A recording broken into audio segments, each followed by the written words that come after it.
दोस्तों, आज की जो कहानी है ये कानपुर जनपद के गजनेर थाना अंतर्गत बिलासी नाम के एक गांव की है। कालीचरण नाम का एक व्यक्ति अपने परिवार के साथ इसी गांव में रहता है। इसके परिवार में उसकी पत्नी के अलावा 3 बेटियां और 2 बेटे थे। कालीचरण किसान था। उसके पास 3 बीघा उपजाऊ जमीन थी। खेती करके ही वह अपने परिवार का पालन पोषण करता था। अब तक उसने अपनी 2 बेटियों की शादी भी कर चुका था और उसकी छोटी बेटी अभी कुंवारी थी जिसका नाम सरोजनी था। वह भी शादी के लायक हो गई थी। अब उसके माँ बाप को उसकी शादी की चिंता होने लगी तो कालीचरण अपनी बेटी सरोजनी के लिए लड़के की तलाश में लग गया। आखिरकार उसकी तलाश गोदलिया जिले के गांव रेपुरा में खत्म हुई। इसी गांव का रहने वाला दिनेश कालीचरण को अपनी बेटी सरोजनी के लिए सही लगा तो उन्होंने अपनी बेटी की शादी दिनेश से कर दी। सरोजनी भले ही साधारण परिवार से थी लेकिन उसने भी कई सपने देखे थे। उसे लगा था कि पति के घर जाने पर उसके सारे सपने पूरे हो जाएंगे। जब वह ससुराल आई तो पता चला कि ससुराल में उसकी सास जमुना का हुक्म चलता है। उसके इशारे पर ही सारा घर चलता है। दिनेश दिव्यापुर कस्बे में एक आड़त पर काम करता था। वह कई दिनों तक घर वापस नहीं आता था और जब भी घर आता था शराब की बोतल साथ लाता था। जब तक वह यहाँ रहता दिन भर घर के बाहर रहता। सरोजनी को बहुत जल्द पता चल गया कि दिनेश न सिर्फ शराबी है बल्कि चरित्रहीन भी है। शादी के 1 सप्ताह बाद ही सरोजनी को गृहस्थी की सारी जिम्मेदारी सौंप दी गई। सरोजनी अपनी जिम्मेदारी बखूबी तौर पर निभा रही थी लेकिन उसकी सास जमुना की चिक उसे चैन नहीं लेने देती। घर पर दिनेश हो या ना हो वह उसे छोटी छोटी बातों पर डांटती रहती, उसे भला बुरा कहती। एक दिन दिनेश शराब पीकर घर आया तो सरोजनी ने उसे प्यार से समझाने की कोशिश की लेकिन दिनेश उस पर भड़क गया और उन दोनों में काफी कहासुनी शुरू हो गई। जब इन दोनों की बातें उसकी सास जमुना ने सुनी तो अपने बेटे को समझाने के बजाय सरोजनी पर ही भड़क उठी। कहा कि वह अपने कमाई से पीता है, तुम्हारे बाप के पैसे से नहीं। इस पर सरोजनी ने अपनी सास से कहा कि शराब पीना अच्छी आदत नहीं है और मुंह से बदबू भी आती है। सरोजनी की यह बात दिनेश को बहुत बुरी लगी कि उसने उसकी मां को जवाब दिया। उसने सरोजनी के बाल पकड़े और खींचता हुआ कमरे में ले आया और उसकी खूब पिटाई की। अब इस शादी को 1 महीना भी नहीं हुआ था और दिनेश ने उस पर हाथ उठाना शुरू कर दिया था। उस दिन के बाद से दिनेश शराब पीकर किसी न किसी बात पर मारा करता था। सरोजनी को लगने लगा कि दिनेश के साथ उसकी जिंदगी नहीं गुजर सकती, इसलिए उसने फैसला किया कि जब वह अपने मैके जाएगी फिर वापस कभी नहीं आएगी। रक्षाबंधन का त्योहार आया तो उसका भाई उसे अपने साथ ले गया और सरोजनी अपने घर जाने के बाद क्या फैसला लेती है अपनी जिंदगी के लिए, इन सारी बातों को जानने के लिए इस वीडियो में आखिर तक जरूर बने रहें। यकीन मानिए पूरी कहानी सुनकर आप भी हैरान रह जाएंगे। मगर आगे बढ़ने से पहले सलाखों के पीछे चैनल को अगर आपने अभी तक सब्सक्राइब नहीं किया है तो जल्दी से चैनल को सब्सक्राइब करें और बेल आइकन को दबा दें ताकि मेरी आने वाली वीडियो आप तक आसानी से पहुंच जाए। और अगर वीडियो पसंद आए तो उसे लाइक कर शेयर भी करें ताकि मेरा हौसला बढ़ता रहे। मायके में सरोजनी को उदास देखकर उसकी मां जय देवी ने उसकी उदासी की वजह पूछी। सरोजनी रो पड़ी और सारी बात अपनी मां से बताई। जय देवी को सारी बातें जानकर बहुत दुख हुआ और उसने यह बात अपने पति कालीचरण को बताई। बेटी के साथ इतना ज्यादती सुनकर कालीचरण भड़क उठा। उसने कहा कि हमने तो अपनी बेटी को कभी डांटा भी नहीं और वह उसे मारता पीटता है, यह बर्दाश्त से बाहर है। कुछ दिन बाद दिनेश अपनी पत्नी को लेने ससुराल आया लेकिन सरोजनी ने उसके साथ जाने से साफ इनकार कर दिया। दिनेश अपमानित होकर अपने घर वापस आ गया। दिनेश कई बार ससुराल गया, पत्नी से मिन्नतें की लेकिन उसने उसके साथ जाने से मना करती रही। आखिर दोनों की सहमति से तलाक हो गया। सरोजनी अपने मायके में खुश थी लेकिन कालीचरण की आंखों से नींद उड़ गई थी। वह तलाकशुदा बेटी का घर बसाना चाहता था। वह बहुत परेशान रहने लगा। आखिर कई महीनों की दौड़ धूप के बाद उसे अपनी बेटी के लिए ललित पासवान पसंद आ गया। ललित पासवान कानपुर शहर से 15 किलोमीटर दूर बीहनू कस्बे का रहने वाला था। वह इस कस्बे के तुलसियापुर मोहल्ले में रहता था। यहाँ उसका अपना खुद का मकान था। मकान के अंदर ही उसका किराने की दुकान थी। ललित शादीशुदा था। उसकी शादी पासी खेड़ा निवासी गीता के साथ हुई थी। गीता से एक बेटी भी थी जिसका नाम अनन्या था। जब अनन्या 5 साल की थी तभी बीमारी की वजह से गीता की मौत हो गई थी। ललित को अपनी बेटी की परवरिश के लिए खुद शादी करके अनन्या के लिए मां लाना चाहता था। ललित और सरोजनी की उम्र में 10 साल का अंतर था। इसके बावजूद भी कालीचरण अपनी बेटी की शादी ललित से करने के लिए तैयार था। उसकी 2 वजह थी। पहला ये कि सरोजनी तलाकशुदा थी। दूसरी वजह यह था कि कालीचरण को डर था कि उसकी बेटी के कदम डगमगा गए तो समाज में उसकी बड़ी बदनामी होगी। इसी वजह से कालीचरण इस बेजोड़ शादी के लिए राजी हो गया और 10 जनवरी 2017 को अपनी बेटी सरोजनी की शादी ललित से कर दी। शादी के बाद सरोजनी दुल्हन बनकर अपने ससुराल आ गई। उन्होंने बड़े प्यार से अपनी जिंदगी की शुरुआत की। दोनों एक दूसरे से बहुत प्यार करते थे। ललित सरोजनी की हर जरूरत पूरा करता था। सरोजनी भी ललित की बहुत सेवा करती थी। ललित के प्यार में वह अपने माँ बाप को भूल गई थी। सरोजनी सुंदर होने के साथ बहुत होशियार भी थी, इसलिए ललित उससे दबा दबा सा रहता था। कुछ ही दिनों के बाद सरोजनी ललित को अपनी उंगलियों पर नचाने लगी थी। किराने की दुकान से होने वाली आमदनी और खेती से होने वाली आमदनी के हिसाब वह खुद रखने लगी थी। उसने कस्बे के अंदर बैंक में बचत खाता भी खुलवा लिया था। ललित के परिवार वालों का मानना था कि ललित की दूसरी पत्नी अनन्या की परवरिश ठीक से नहीं करेगी, लेकिन वह लोग गलत साबित हुए क्योंकि सरोजनी अनन्या को अपनी बेटी की तरह प्यार करती थी। उसके खाने पीने का ख्याल भी रखती थी। उसकी हर जिद को पूरा करती थी। अनन्या सरोजनी को मम्मी कहती थी। सरोजनी को घर से हर सुख नसीब था, लेकिन पति के सुख से वह वंचित थी। पति की यह कमी उसे खलने लगी थी। वह हर रात पति के बाहों का हार बनना चाहती थी, लेकिन ललित उससे दूर भागता था। दरअसल ललित मेहनती था। वह सुबह से 12 बजे तक किराने की दुकान चलाता था, इसके बाद खेतों में चला जाता था और शाम को घर लौटता था। फिर दिन भर की मेहनत से वह इतना थक जाता था, उसे अपने बेड के सिवा कुछ नहीं दिखता और सरोजनी सारी रात करवटें बदलती रहती। ललित पासवान का एक दोस्त था, अंकुर श्रीवास्तव। वह तुलसिया में ही ललित के घर से कुछ ही दूरी पर रहता था। अंकुर की बीनू कस्बे में सिलाई मशीनों की दुकान थी। वह नई मशीन बेचने के साथ साथ पुरानी मशीनों की मरम्मत भी करता था। अंकुर मजाकिया मिजाज का व्यक्ति था। ललित को जब भी मौका मिलता अंकुर की दुकान पहुंच जाता और दोनों साथ खाते पीते खूब बात करते थे। ललित पहले शराब नहीं पीता था। अंकुर की संगत में उसे शराब की लत लग गई थी। सरोजनी घर के कपड़े खुद ही सिल लिया करती थी। एक दिन उसकी सिलाई मशीन खराब हो गई तो उसने ललित से मशीन बनवाने को कहा, तो ललित ने मरम्मत के लिए अंकुर को बुलवा दिया। ललित की दूसरी शादी के बाद अंकुर पहली बार उसके घर आया था। उसने सरोजनी को पहली बार देखा। उसकी आंखें सरोजनी पर ही टिक गई। मशीन ठीक होने के बाद सरोजनी अंकुर को पैसे देने लगी तो अंकुर ने पैसे लेने से मना कर दिया और कहा, भाभी ललित तो मेरा दोस्त है, मैं पैसे कैसे ले सकता हूँ, और फिर भी आप मुझे मेरी मेहनताना देना चाहती हैं तो एक बार मुस्कुरा कर मुझे देख लो। भाभी तुम बहुत सुंदर हो कहकर अपनी नजर उस पर गड़ा दी। अंकुर से अपनी तारीफ सुनकर सरोजनी गौर से उसे देखने लगी, फिर मुस्कुराकर अपना सर नीचे कर लिया। सरोजनी को दिल में बसाकर अंकुर वहां से चला गया। इसके बाद जब भी अंकुर और ललित मिलते, अंकुर किसी न किसी बहाने से उसके साथ उसके घर चला आता था। सरोजनी को अपनी तरफ झुकाने के लिए उसके लिए तोहफे भी लाया करता था। कभी साड़ी तो कभी साज श्रृंगार का सामान लाता था। इस तरह धीरे धीरे सरोजनी का झुकाव अंकुर की तरफ होने लगा। अंकुर ललित को खुश करने के लिए शराब की पार्टी दिया करता था। अंकुर श्रीवास्तव की इनकम अच्छी थी, इसलिए वह खूब खर्च किया करता था। दरअसल सरोजनी अपने पति का सुख नहीं पा रही थी। अपनी भूख मिटाने के लिए किसी मर्द की जरूरत थी, इसलिए वह अंकुर की ओर आकर्षित होने लगी। वह अपने आव भाव से अंकुर को रिझाने लगी। जून की तपती गर्मी में दोपहर में एक दिन अंकुर ललित के घर पहुंचा। उस वक्त सरोजनी घर पर अकेली थी। ललित किराने का सामान लेने के लिए कानपुर गया हुआ था और उसकी बेटी अनन्या अपनी नानी घर गई हुई थी। सरोजनी उस वक्त कमरे में अकेले सो रही थी।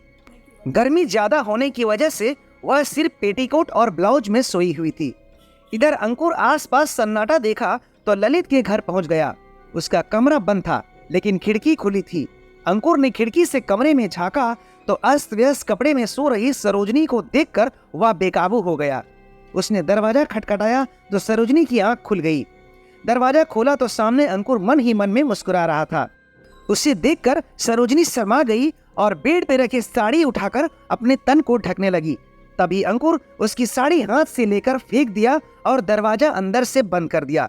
सरोजनी को अपनी बाहों में भरकर कहा, कब तक तरसाओगी भाभी। ये सुनकर सरोजनी भी बेकाबू हो गई और अंकुर उसके पूरे बदन को चूमने लगा। थोड़ी ही देर के बाद दोनों ने सारी हदें पार कर दी। उसके बाद अवैध संबंध का सिलसिला शुरू हो गया। ललित अपनी पत्नी पर अटूट विश्वास करता था। वह अपनी पत्नी के प्रेम प्रसंग से अनजान था, लेकिन उसकी बगल में रहने वाला उसका भाई राजेश और उसकी पत्नी अंजू को अंकुर का इस तरह देर सबेर सरोजनी के घर आना बुरा लगता था। राजेश ने ललित को सरोजनी के बारे में बताया तो दोनों में बहस भी हुई। अंजू ने भी अपनी जेठानी सरोजनी को अपनी इज्जत संभाल कर रखने की नसीहत दी। ललित ने जब अंकुर के देर सबेर घर आने की बात अपनी पत्नी सरोजनी से कही तो सरोजनी गुस्से में आग बबूला हो गई और ललित से कहा कि क्या मैं तुम्हें बच्चलन लगती हूँ? जिसका पति उससे अधिक उम्र का हो और दूसरी पत्नी ब्याह कर लाया हो तो उस पर इस तरह के लांछन लगाए जाते हैं। अगर उससे कोई मर्द हंसकर बात कर ले तो उसे बच्चलन कहा जाता है।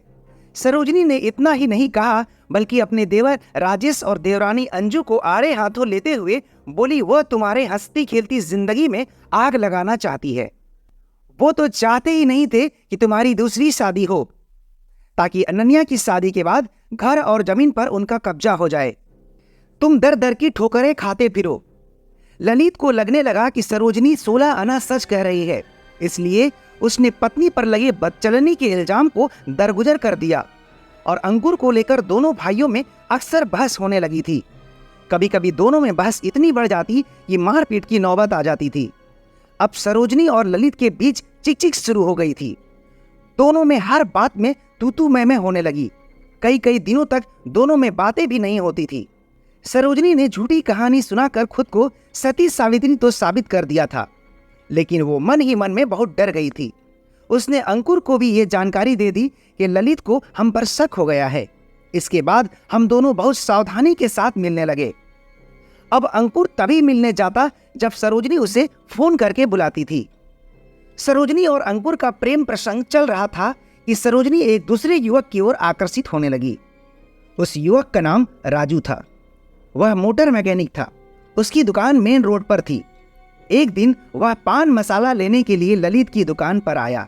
तभी उसकी नजर सरोजनी पर पड़ी। दोनों के बीच कुछ पल तक आंख मिचोली का खेल चलता रहा। फिर बातचीत भी शुरू हो गई। इसके बाद राजू अक्सर किसी न किसी बहाने से ललित की दुकान पर आ जाता और सरोजनी से बातें करता, हंसी मजाक करता। मजाक में कुछ ऐसे भी कह देता कि सरोजनी के शरीर में सिहरन सी दौड़ जाती और वह रोमांचित हो उठती। दरअसल राजू 25 साल का नौजवान था और उसकी लच्छेदार बातें व हंसी मजाक सरोजनी को अच्छी लगने लगी थी, इसलिए वह उसकी ओर आकर्षित होने लगी थी। दोनों ने अपने मोबाइल फोन का नंबर एक दूसरे को दे दिए थे। सरोजनी को जब भी मौका मिलता राजू से रसभरी बातें कर लेती थी। सरोजनी और राजू के बीच प्रेम प्रसंग चल रहा था, इसकी जानकारी ना तो उसके पति को था और ना ही उसके आशिक अंकुर को।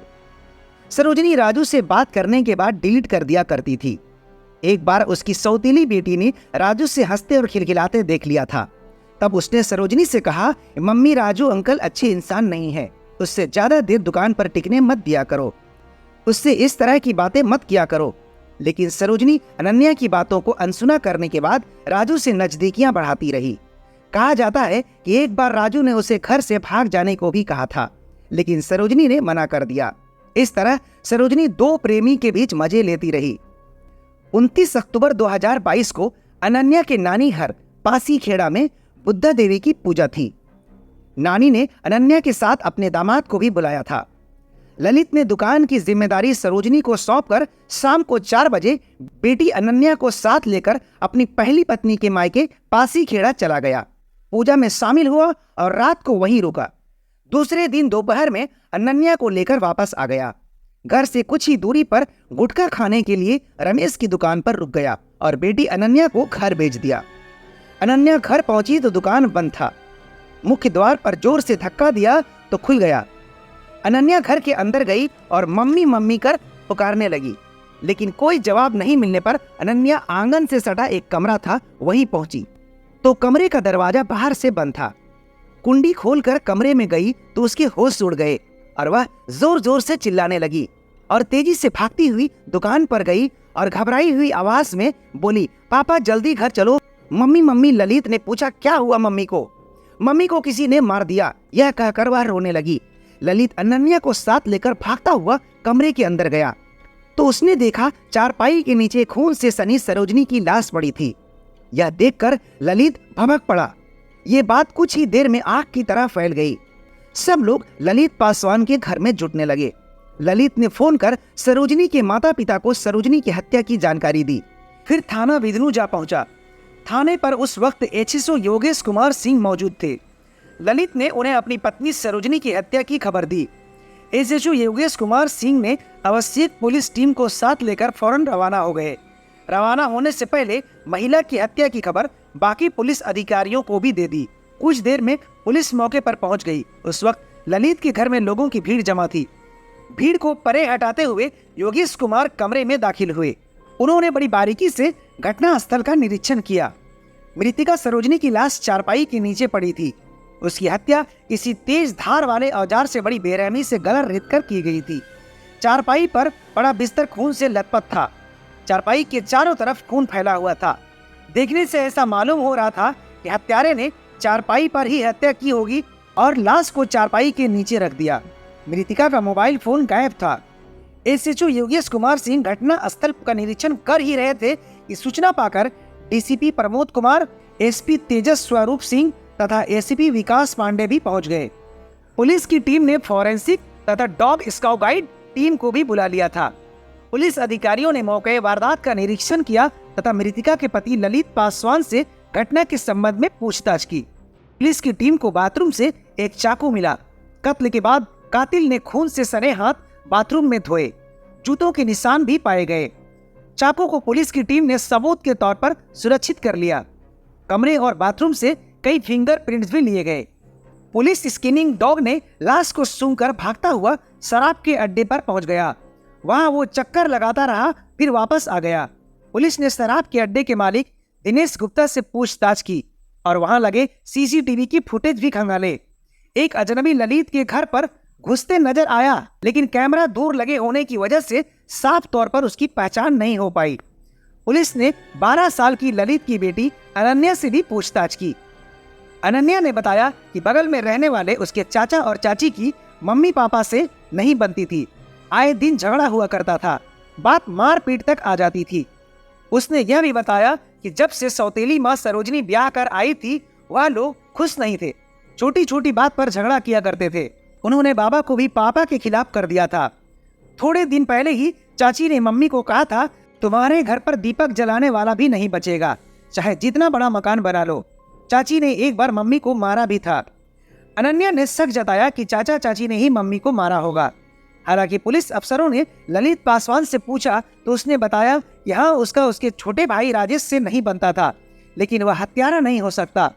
हम दोनों भाई की नाराजगी का फायदा कोई तीसरा भी उठा सकता है, लेकिन वह तीसरा इंसान कौन हो सकता है उसकी जानकारी मुझे नहीं है। पूछताछ पूरी होने के बाद पुलिस ने लाश को पोस्टमार्टम के लिए लाला लाजपत राय हॉस्पिटल भिजवा दिया। इसके बाद एसएचओ योगेश कुमार सिंह को आदेश दिया गया कि इस केस की पूरी तहकीकात कर अपराधी को जल्द गिरफ्तार करे। आदेश मिलते ही योगेश कुमार सिंह तहकीकात शुरू कर दी। चूंकि सरोजनी के पिता कालीचरण और ललित की बेटी अनन्या ने राजेश और उसकी पत्नी अंजू पर शक जताया था, इसलिए योगेश कुमार सिंह ने उसे हिरासत में ले लिया। थाने लाकर उसे सख्ती से पूछताछ की गई, लेकिन वो दोनों खुद को बेगुनाह बताते रहे। उन्होंने लड़ाई झगड़ा और जायदाद के विवाद को कबूल कर लिया, लेकिन हत्या से इनकार करते रहे। एसएचओ योगेश कुमार सिंह को अभी तक मृतिका का मोबाइल फोन बरामद नहीं हुआ था। उन्होंने मृतिका के मोबाइल फोन के कॉल डिटेल्स निकलवाए, जिससे पता चला 29 अक्टूबर को शाम के 4 बजे से रात के 12 बजे के बीच एक नंबर पर 3 बार कॉल आया था और एक नंबर से 1 बार बात हुई थी। जिस नंबर पर 3 बार बात हुई थी उसकी जानकारी इकट्ठा की गई तो पता चला कि वह नंबर तुलसियापुर निवासी अंकुर श्रीवास्तव के नाम पर दर्ज है। दूसरा नंबर राजू के नाम पर दर्ज है। अब अंकुर और राजू पुलिस के शक के दायरे में आ गए थे। पुलिस ने मुखबिरों को उसके पीछे लगा दिया। अंकुर तो पुलिस के हाथ नहीं लगा, लेकिन राजू पुलिस के हाथ आ गया। राजू से पूछने पर उसने बताया कि उसने रात के 12 बजे सरोजनी को फोन किया था, लेकिन उसने बात करने से मना कर दिया और फोन बंद कर दिया। उसके बाद क्या हुआ मुझे कुछ नहीं मालूम। सरोजनी की हत्या में उसका कोई हाथ नहीं है। योगेश कुमार सिंह को भी लगा कि वह सच कह रहा है, इसलिए चेतावनी देकर उसे छोड़ दिया। 2 नवंबर 2022 की सुबह 5 बजे एसएचओ योगेश कुमार सिंह ने अंकुर श्रीवास्तव को समाधि पुलिया के पास से गिरफ्तार कर लिया। जब उससे सरोजनी की हत्या के बारे में पूछा गया तो वह साफ मुकर गया, लेकिन सख्ती करने पर वह टूट गया और उसने अपना जुर्म कबूल कर लिया। उसने पुलिस को बताया कि सरोजनी से उसकी नाजायज संबंध थे। 29 अक्टूबर को जब ललित उसकी बेटी अनन्या को लेकर ससुराल चला गया तो सरोजनी ने उसे फोन कर अपने पति की जाने की जानकारी दी। उसके बाद फोन पर 2-3 बार सरोजनी से बात हुई। उसके बाद बुलाने पर रात के 11 बजे उसके घर चला आया। दोनों के बीच प्रेम लीला शुरू हो गया। उसके बाद उसने संबंध बनाने को कहा तो ना नुपुर करने के बाद वह राजी हो गई। वह चारपाई पर पहुंची ही थी कि उसी वक्त सरोजनी के मोबाइल पर किसी का फोन आया। सरोजनी ने उससे हाँ नहीं, अभी मत आना कहकर फोन काट दिया। जब मैंने उससे फोन के बारे में पूछा तो वह बहाना बनाने लगी, तो मुझे गुस्सा आ गया और मैंने उसकी छाती पर सवार होकर उसका गला दबाते हुए पूछा, बता फोन किसका था? तो उसने बता दिया कि फोन राजू मैकेनिक का था। यह सुनते ही मेरे तन बदन में आग लग गई। मैं जान गया कि उसका टांका राजू के साथ भिड़ गया है। उसने कहा पहले पति को धोखा देकर उससे संबंध बनाए और अब मुझे धोखा देकर राजू से रंगरेलियां मनाना चाहती है। आज तुझे विश्वासघात की सजा जरूर मिलेगी। यह कहकर रसोई में गया और मीट काटने वाली चाकू लेकर आया और उसी से गला रेत दिया और लाश चारपाई के नीचे छुपा दिया। उसके बाद बाथरूम में जाकर हाथ और चाकू को धोने के बाद रात के अंधेरे में घर से बाहर आ गया और दरवाजा बाहर से बंद कर दिया। उसे कोई पहचान ना ले इसलिए मुंह में गमछा लपेट लिया और उसका मोबाइल तोड़कर बिदनू नहर में फेंक दिया और फरार हो गया। इतने कोशिशों के बाद भी पुलिस से बच नहीं सका और पकड़ा गया, क्योंकि अंकुर श्रीवास्तव ने हत्या का जुर्म कबूल कर लिया था। इसलिए एसएचओ योगेश कुमार सिंह ने मृतका के पति ललित पासवान के तहरीर पर आईपीएस की धारा 302 के तहत अंकुर श्रीवास्तव के खिलाफ रिपोर्ट दर्ज कर लिया और उसे 4 नवंबर 2022 को कानपुर कोर्ट में पेश किया, जहां से उसे जिला जेल भेज दिया गया। अंकुर अपने किए की सजा सलाखों के पीछे काट रहा है। दोस्तों, अगर आपको मेरी मेहनत पसंद आई हो तो प्लीज चैनल को अभी ही सब्सक्राइब करें और बेल आइकन को दबा दें, ताकि मेरी आने वाली वीडियो आप तक आसानी से पहुंच जाए। और अगर वीडियो पसंद आए तो लाइक कर शेयर भी करें। मिलते ही क्राइम की कोई दूसरी कहानी में, तब तक के लिए धन्यवाद।